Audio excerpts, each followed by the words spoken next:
Nós dissemos da última vez que a Operação Lava Jato, a República de Curitiba, se assemelha enormemente com a República do Galeão, que derrubou em 54 Getúlio Vargas. Essa República de Curitiba derrubou naturalmente o governo do PT. Nos dois casos, muita arrogância, muita televisão e, atrás de tudo isso, o imperialismo norte-americano. Não percebe quem não tem interesse em ver a realidade tal qual ela é.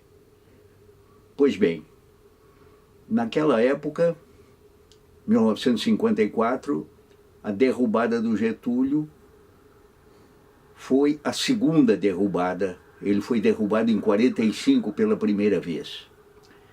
Foi derrubado em grande parte sob a liderança do embaixador americano no Brasil, no Rio de Janeiro.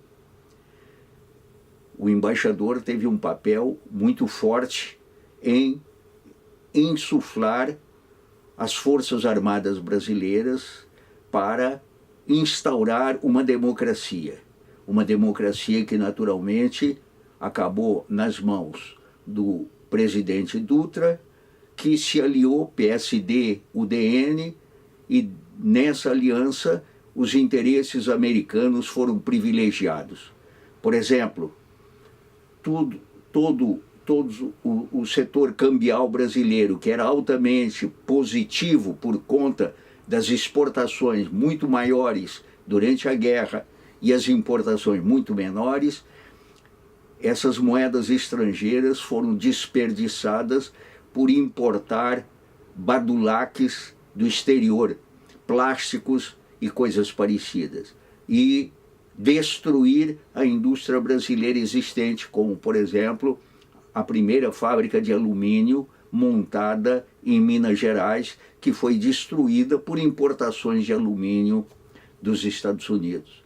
Em resumo, nos dois casos, nós vamos discutir mais à frente o caso da Lava Jato, o caso da República de Curitiba, o caso do imperialismo norte-americano hoje, mas naquela época o imperialismo estava interessado na queda do Getúlio. E, no entanto, o governo do Getúlio tinha participado da Segunda Guerra Mundial de maneira gloriosa para a Força Expedicionária Brasileira.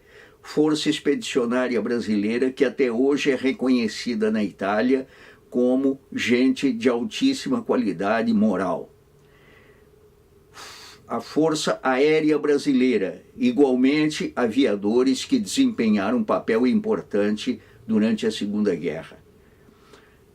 Antes disso, o Getúlio tinha feito acordo com os Estados Unidos para ceder bases militares, bases aéreas, na verdade, em Belém, em Natal, bases aéreas essas que serviram para o esforço de guerra dos Estados Unidos.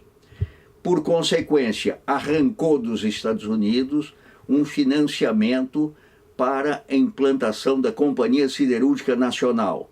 Ao mesmo tempo, se constituiu a Companhia Vale do Rio Doce com exportações de minério de ferro para os Estados Unidos. Enfim, o Brasil participou de maneira ativa na Segunda Guerra Mundial, tanto militarmente quanto economicamente. E derrubar o Getúlio por quê?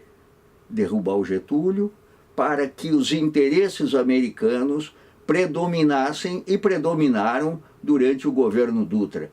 O Dutra, que era pró-Alemanha, era mais ou menos nazista, se aliou à UDN e fez um governo, como nós dissemos, para os interesses estrangeiros, não para os interesses nacionais. Por isso, o imperialismo americano não queria a volta do Getúlio, que acabou acontecendo em 1950. O Getúlio venceu esmagadoramente o brigadeiro Eduardo Gomes, que era um militar insignificante e que na campanha eleitoral de 45 e depois de 1950 também apregoou a todo mundo que ele era bonito e era solteiro. Quer dizer, uma coisa praticamente de débil mental. Não tinha propostas sérias.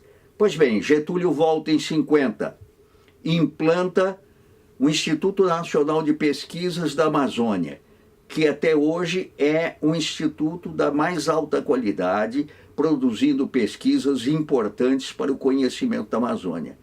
Também implantou o CNPq, com, naturalmente, a presença do almirante Álvaro Alberto, assim como implantou o ITA, o Instituto Tecnológico da Aeronáutica, com o esforço do brigadeiro Montenegro. Na época, o Eduardo Gomes, esse udenoide insignificante, imaginava que se tinha que implantar uma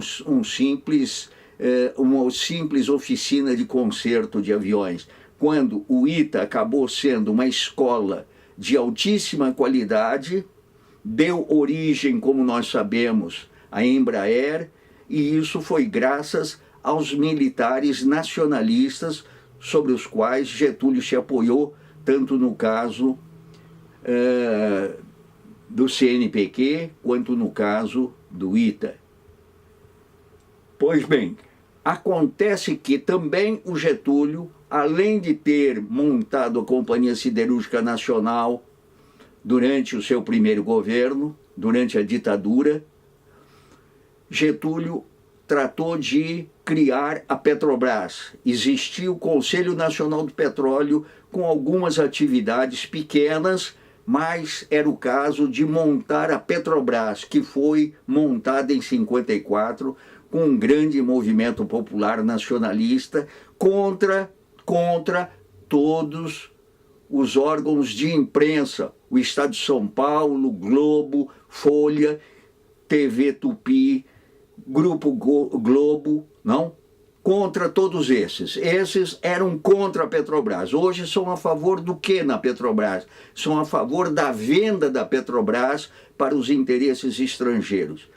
Pois bem, criada a Petrobras, uma das companhias que operava no Brasil com postos de gasolina, com distribuição, a Gulf, que era participante do cartel das Sete Irmãs, que dominava a economia do petróleo no mundo ocidental, ela resolveu voltar, desistir do Brasil, acabou vendendo seus postos de gasolina para o Grupo Ipiranga. Por consequência, quem ganhou naquele momento foi uma empresa nacional, quem perdeu foi uma empresa americana. Ora, isso era insuportável para os interesses imperialistas e, consequentemente, acabou resultando na queda do Getúlio, no suicídio do Getúlio. Vitória do imperialismo? Não.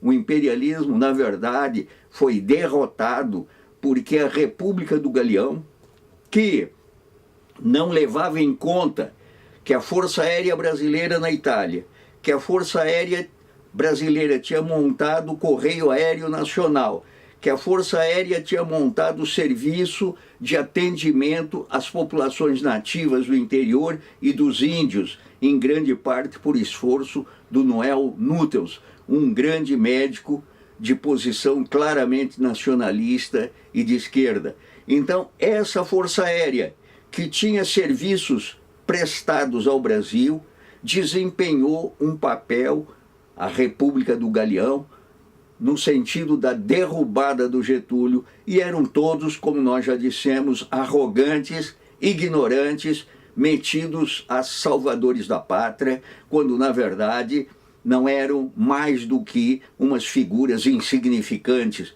Hoje ninguém sabe nem da existência deles. Ora, qual essa ignorância sobre a qual nós falamos da outra vez? A ignorância é no sentido de que eles não sabem como a raça da República de Curitiba, não sabem, são ignorantes, que o Brasil em 1500 era o quê? A floresta tropical, litoral tropical, era o agreste era o sertão no Nordeste. O Brasil, então, estava 10, 20 mil anos atrás da Europa. Evidente, qualquer pessoa minimamente informada sabe disso.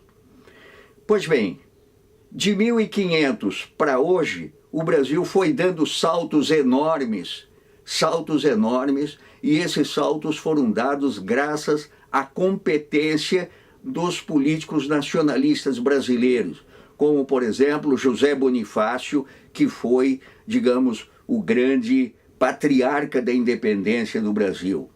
Dom Pedro I, naturalmente, foi empurrado pelo movimento de independência, em grande parte liderado por José Bonifácio, e o Brasil, então, se livrou do domínio português.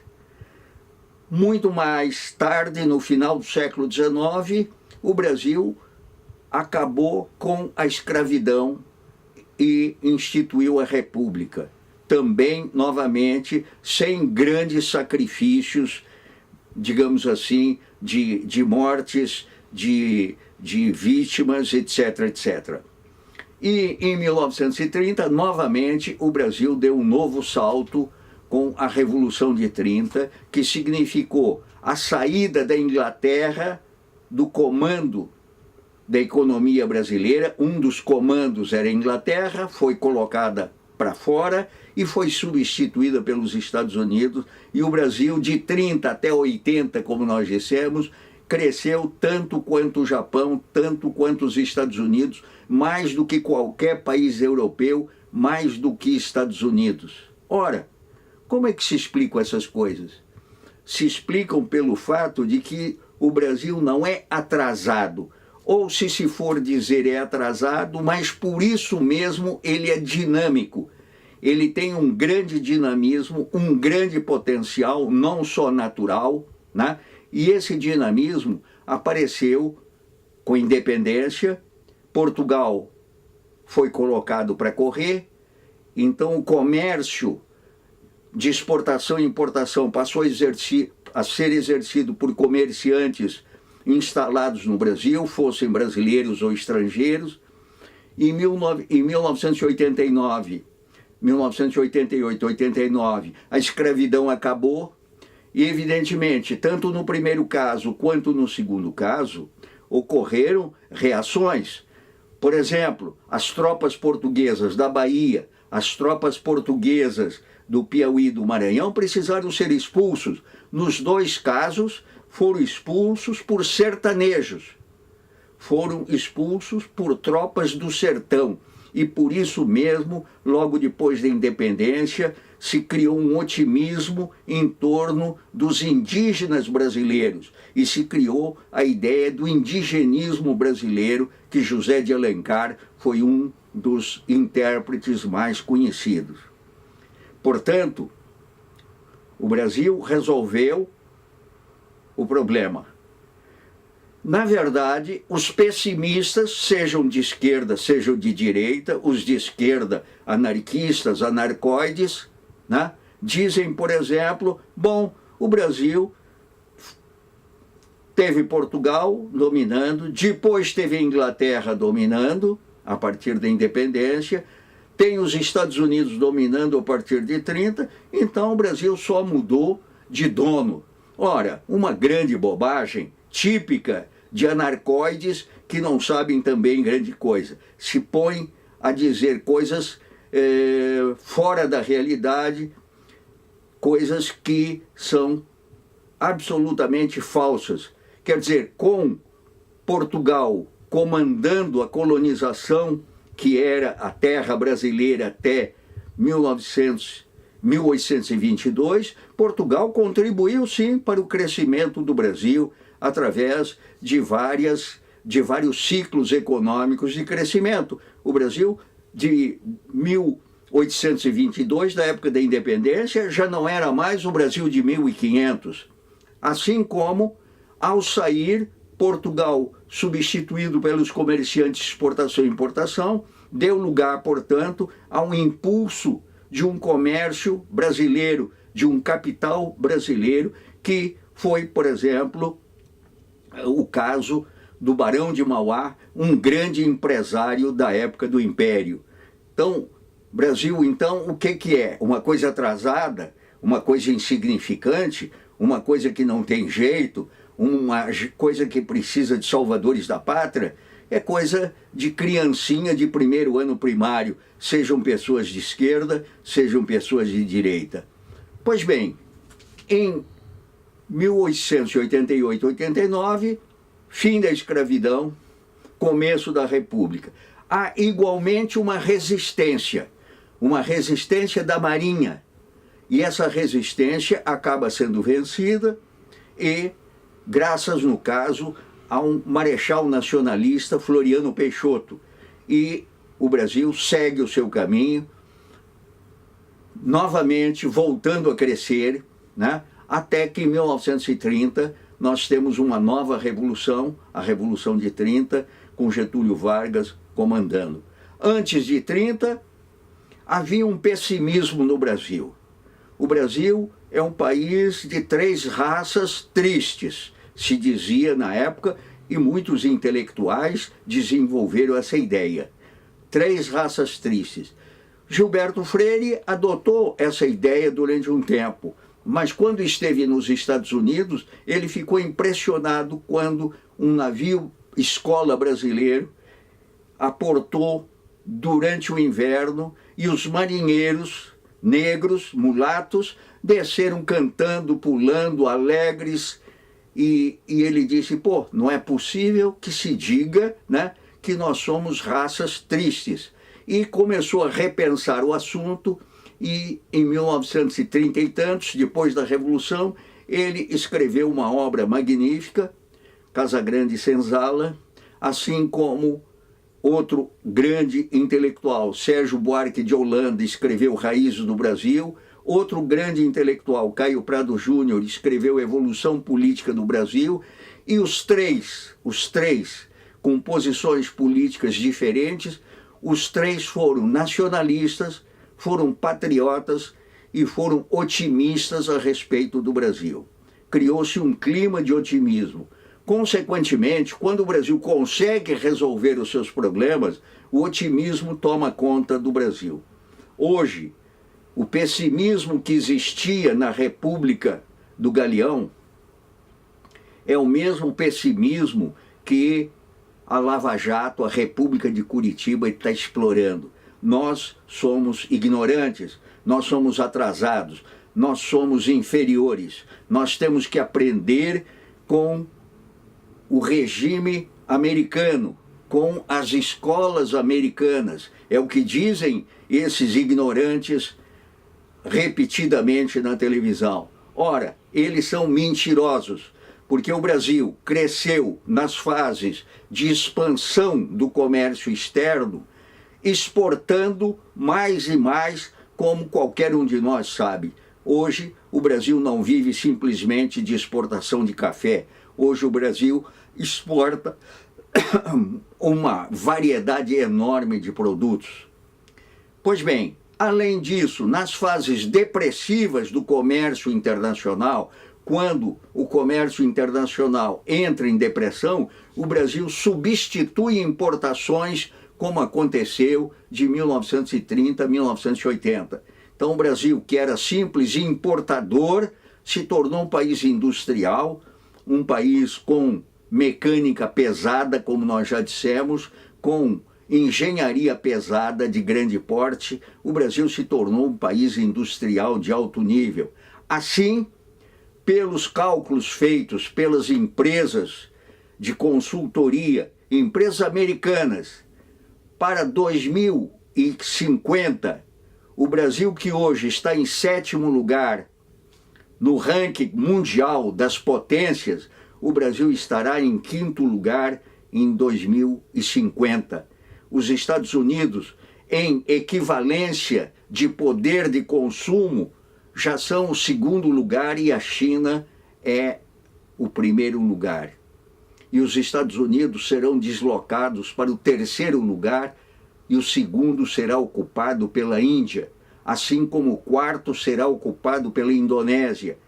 o Brasil saltaria de 7º para 5º lugar. E um dos países importantes da Europa, a França, vai desaparecer dos 10 primeiros colocados. Quer dizer que esses senhores sabem que o Brasil é um país dinâmico, um país que consegue resolver os seus problemas, ou eles preferem que o Brasil seja um anexo, uma colônia americana?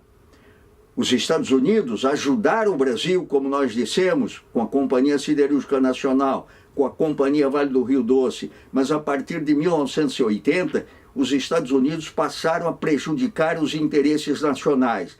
E os Estados Unidos precisam sair do comando do Brasil, ser expulsos do comando do Brasil, porque o Brasil não tem interesse em ter um comando fora do nosso interesse. O governo brasileiro precisa ser um governo independente e os Estados Unidos e os bancos americanos precisam deixar de comandar o Brasil, como a indústria inglesa deixou de comandar, como o comércio português deixou de comandar.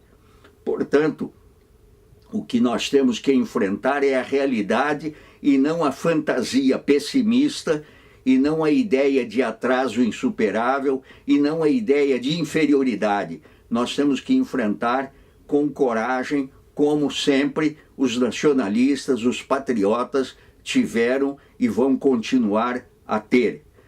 Da próxima vez, nós pretendemos discutir a ignorância da Lava Jato, da República de Curitiba, ignorância enorme, inclusive jurídica, como já foi denunciado, por exemplo, por vários conhecedores da ciência, entre aspas, não é ciência nenhuma, como a economia também não é ciência, quer dizer, como eles já foram denunciados por uma série de pessoas mais competentes no setor jurídico do que eles. Vamos lá.